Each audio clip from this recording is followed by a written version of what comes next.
may be seated. Our scripture reading this morning will be from Ephesians chapter 4 and verse 16. From him, the whole body, joined and held together by every supporting ligament, grows and builds itself up in love as each part does its work. Amen.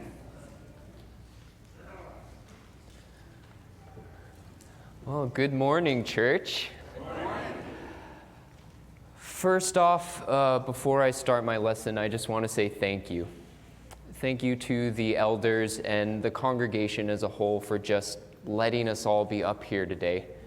I want to thank Jeremy for giving us this opportunity and support throughout this whole process. And finally, I want to thank my fellow young adults and 416 members for having the courage and strength to be up here with me to serve. So if you are new here, 416 is our young adult ministry group here at Mesa Church. We do a number of fun activities and services throughout each month. And we also have classes on both Sunday and Wednesday, as well as social media, where you can keep up with all of our events. So if you are a young adult here looking for a community, we'd be happy to have you. And with that, let's get into the lesson. So today we're going to be talking about the model Christian servant. And when we think about this idea of the model Christian servant, a lot of people might have this grandiose perspective of that top model Christian servant. Stuff like, oh, they're always on time for church. They're always involved in every event. They're super well dressed, perfectly pitched, and, they can't do wrong. They always know what to say, and stuff like that. And then when we think about who could possibly be a model Christian servant from the Bible, some of us might think of the Apostle Paul, because he's also someone who has had a number of impressive services under his belt. One of the most impressive being he has contributed the most books in the Bible, and he's spent his life traveling around the nation, reaching out to countless different churches, constantly communicating and guiding thousands and thousands of people. But let's take a look at a passage and see how the Apostle Paul views himself. 1 Corinthians 15, 9 through 11 reads, "For I am the least of the apostles, and do not even deserve to be called an apostle, because I persecuted the church of God. But by the grace of God, I am what I am, and his grace to me was not without effect. No. I worked harder than all of them, yet not I, but the grace of God that was with me. Whether then it is I or they, this is what we preach, and this is what you believed."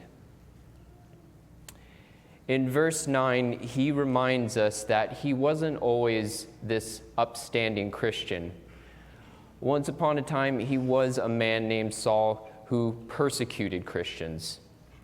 For a lot of us, this isn't new information, but have you ever thought about what it would be like to actually be around Saul? How would we react if Saul came to our church with so much brashness and anger and persecuting our brothers and sisters, our loved ones? What, this guy a servant? No, it's way too risky. We need to stay away from this guy as much as possible. I think there were a lot of Christians in that time period who thought that when they saw Saul persecuting their brothers and sisters. But, today in our Christian community, we're not completely free of judgment either. Growing up in the church, there was a lot of different judgments I've heard, and even some judgments I passed down myself from time to time. Some of the examples being, that guy hit a lot of wrong notes. I don't know if he should be song leading much more. Well, okay, I don't know if she should be really leading this event. We already have someone who does that, and she already does such a great job. Or, I don't know if he should be doing lessons. We're kind of looking for someone with more certification. How many of you had that experience just graduating college, and every job you look for is already looking for 3 years experience? Yeah, been through that too. So how are we supposed to gain experience if no one gives us a chance? So one other example I wanted to mention is, I don't think they should be really actively doing anything right now. They have a history. I've been blessed enough to get a lot of opportunities at Mesa Church to teach more than I ever had before. And little by little, I've come to understand the other side of this, the perspective of a leader, and that there is a lot of pressure and fear when it comes to seeing other Christians in your care. You desperately want to do everything to guide them on the right path and make sure they're going through the straight and narrow. And with that, it can be really easy to slip into over control of a community, of a situation. But we need to also accept a truth that no one person, no one member can do a service forever. And in a lot of situations, in a lot of services in the church, there shouldn't be just one person doing it. And we need to be ready for others to support. And of course, when we find someone who is greatly misguided, who is still diving headfirst into sin and struggling with a lot of problems, we don't dump a bunch of obligations on their plate. First, we guide them. We give them care and nurture and love. But along this guidance, we need to continue to see them with value, because they still have value. They still have their own skills. They still have their own talents, even in their times of struggle. And we need to treat them with the hope that they can give as well. And for those who have shown their faith and their willingness, but maybe don't necessarily have the experience, we need to give them a chance. We need to let go of the superficial imperfections. And if there are serious stumbles even with them, we need to forgive and continue to actively guide them. So what might be even more prominent when thinking about Christian service? It's not judgment on others, but judgment on ourselves. And what we say, what we sometimes declare what we can do and what we can't do. And let's take a look at another passage where God calls upon Moses. Exodus 3:10 and 11 reads, "So now go. I am sending you to Pharaoh to bring my people, the Israelites, out of Egypt." But Moses said to God, "Who am I that I should go to Pharaoh and bring the Israelites out of Egypt?" Exodus 4:10 through 13 reads, "So Moses said to the Lord, 'Pardon your servant, Lord. I have never been eloquent, neither in the past nor since you have spoken to your servant. I am slow to speech and tongue.' The Lord said to him, 'Who gave human beings their mouths? Who makes them deaf or mute? Who gives them sight or makes them blind? Is it not I, the Lord? Now go, I will help you speak and will teach you what to say.' But Moses said, Pardon your servant, Lord. Please send someone else. Now, does that sound familiar? It does to me. I've been this guy plenty of times. I'm not really a good speaker. Like, I'm not really social. I shouldn't be up here speaking, doing the lessons or anything like that. And, I don't think anyone really wants me to lead anyway. Let's let someone more qualified do it. Well, kids kind of make me nervous, so I don't think I can chaperone. It's not my call. Oh, that one triggered.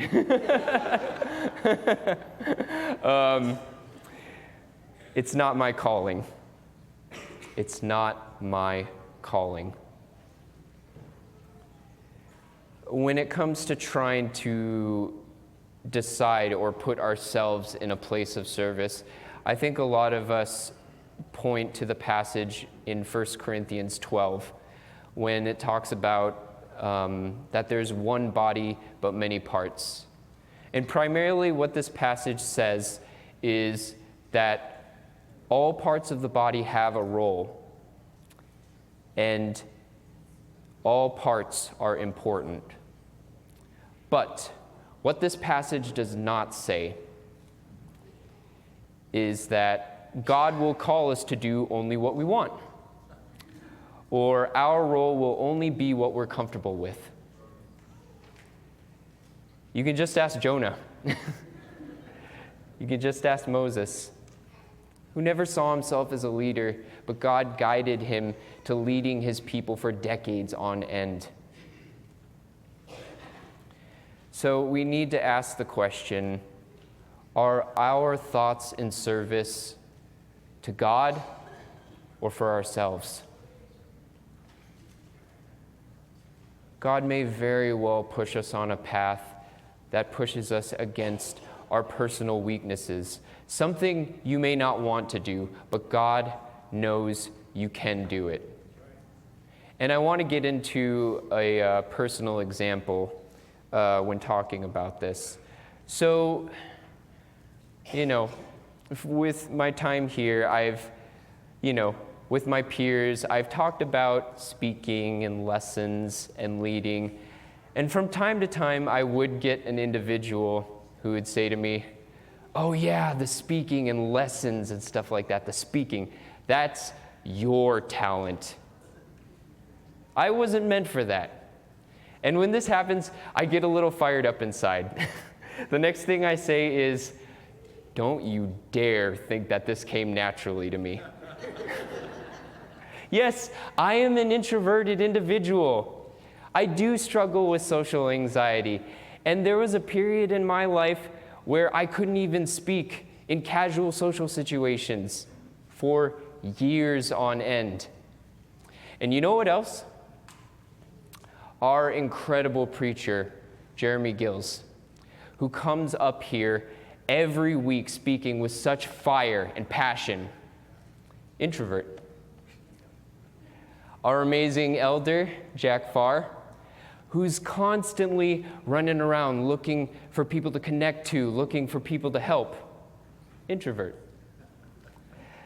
Just two amazing examples of individuals who have pushed past the discomforts in love for their brothers and sisters, for their congregation, for God, in order to contribute in a major way. And giving in to introversion or overcoming introversion, it's not just about being up on a podium. Working with social anxiety affects every relationship we have, every connection. And if we're one to never work to improve on that, if the walls never come down, how can we possibly get close to you? How can we possibly get the chance to know really who you are and get close enough to love you? This is just one example of God pushing us to do things that we're not comfortable with, not just to fill up the chores at church, but for us to conquer the things we struggle with for a more well-rounded, healthier, and fulfilling life. And when we think about facing our struggles in life, we're going to be met with a big fork in the road. Do we take the hard road now, confront our struggles, our weaknesses, through trip-ups, through learning, to ultimately get to a stronger place, a more fulfilling place? Or do we take the easy road and say it's just too hard and continue to sink deeper into our struggles? There came a time when Saul had his fork in the road. After a period of persecution, he was finally confronted with Jesus. Blinded and his previous beliefs shattered, he's now in his most vulnerable state. And at this time, he could have still gone in the opposite direction. He could have continued to curse God. He could have just sat down and given up right there. But this is where he decided to follow Jesus' guidance. This is what began his journey, his Christian life, into filling his spirit with Jesus, with the Lord, and go about the world to influence all nations and leave a mark on us to this very day. We too, for all of us who are spiritually stuck, we need to be humbled. Whether it be pride in our own directions, the desire for just self-preservation, or the fears of confronting what our weaknesses are, what we struggle with. There's something we need to let go of to gain that willing perspective to learn and grow. Now, there is one other big thing that stops a lot of Christians from serving much. And it's that we're too busy. Hey, life outside of this building is crazy. We're all dealing with a lot. Some of us are dealing with school, some of us are dealing with work, or just the responsibilities of supporting a family. And there's some of us who are dealing with all the above at the same time.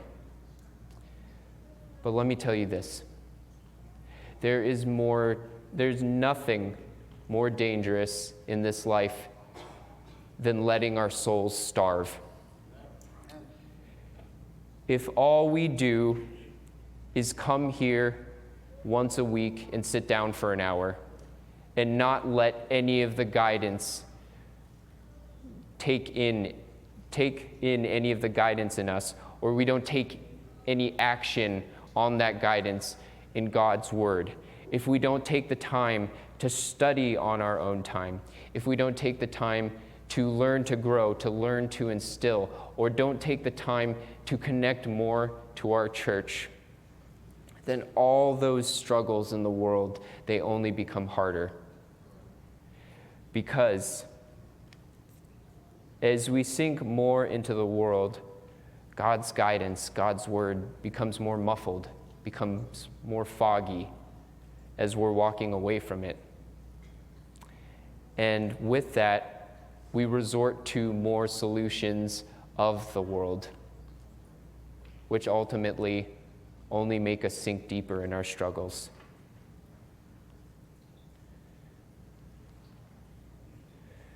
Even after Paul started his missionary work, his struggles didn't end there. He spent his whole life with trials, with suffering, but he still continued to push forward for the love of the church, the love of God's people. And if he hadn't pushed forward, we all would have lost something. For many of you longtime members, I know there's someone in our family or someone who's crossed your path who cared for you, who loved you when you were down, or at the very least inspired you to still be here. Just know that all those people who inspired you still had their ocean of struggles to deal with, from worldly obligations to personal weaknesses and struggles. They too did that while still carrying on the services of the church. But if every member gave in to that excuse of too busyness, if everyone said they don't have time to serve here, then the church would fall apart. And this isn't some far-off, vague fantasy thing. Congregations have fallen to this mindset. Little by little, more people saying, it's not my place, I'm too busy, I can't give. And if we always give in and say that we can't take the extra mile, then newcomers, they have no reason to do more than us. For our children, they'll see that at a certain point, God takes the back seat. It's okay to be too busy.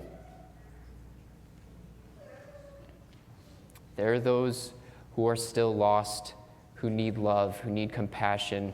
And there are still those who are young and young in spirit. And they are looking to understand why we're here, why Jesus is our Savior. Because if we open our hearts to His guidance, to serve, to connect, and to reflect on ourselves, we'll find irreplaceable friends, irreplaceable experiences, and we'll see all the potential that God has given us blossom into ways that we could have never imagined.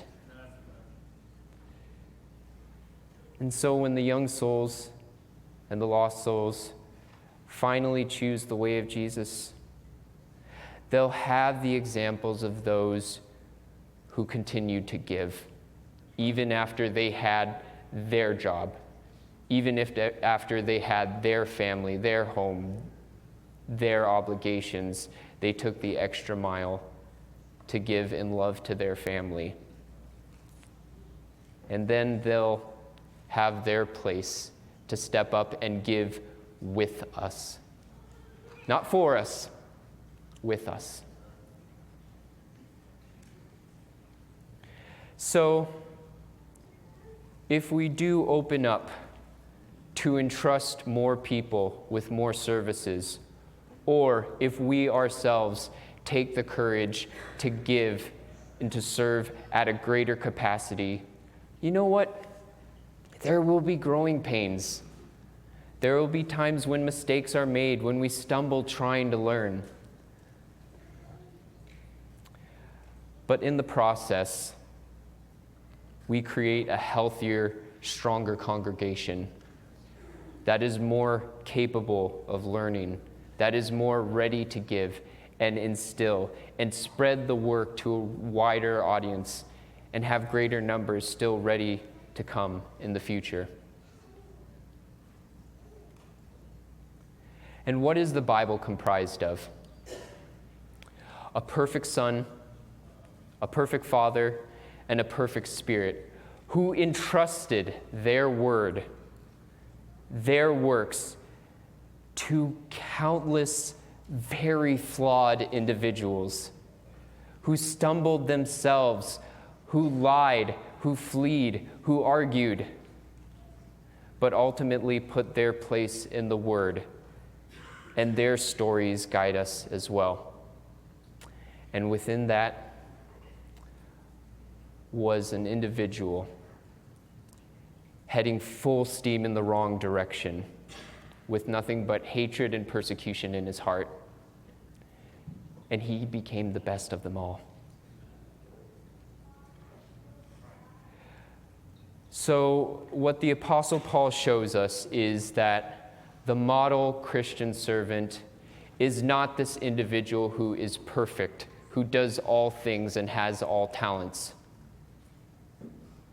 But the model Christian servant is just a person like you and me, with just as much flaws and struggles and personal weaknesses as any of us,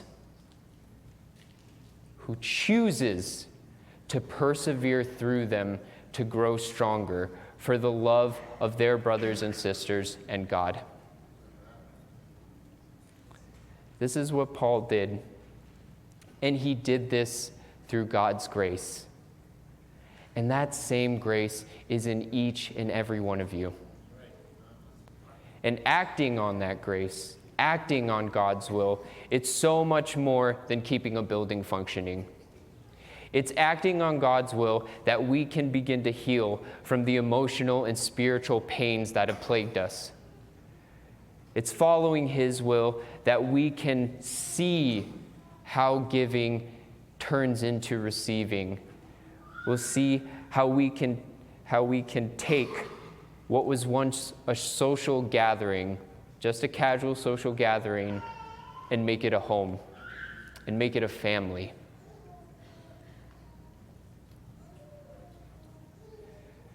So, whether you are a leader in this church, or just a longtime member, or someone brand new who really doesn't want to do service right now, you're just looking for some light in your life.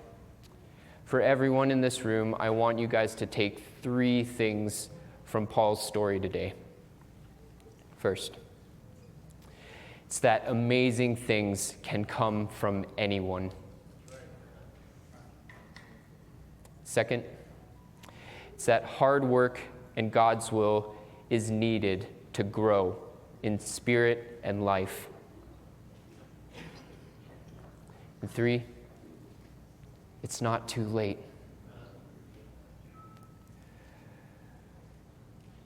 Maybe you're someone who has had a life filled with self-destruction, and it's just too much. You feel like it's just too much to turn it around.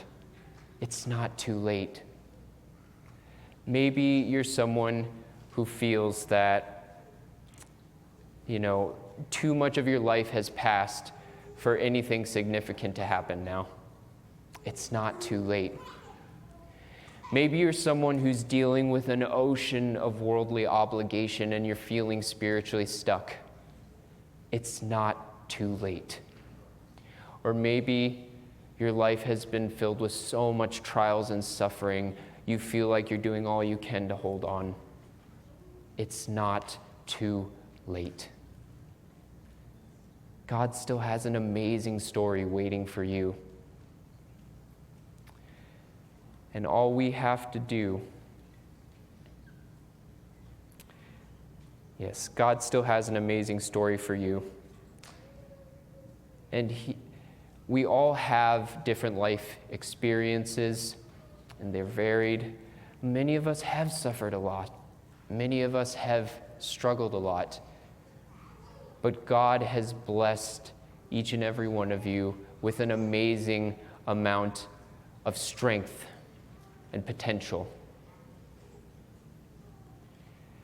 And all we have to do to tap into that is make the choice to follow Him. So if you are someone who has been struggling, who has been feeling stuck in your spiritual walk, or if you're someone new who's looking to learn more about Jesus, our elders are here, and you can come forward now as we stand and sing.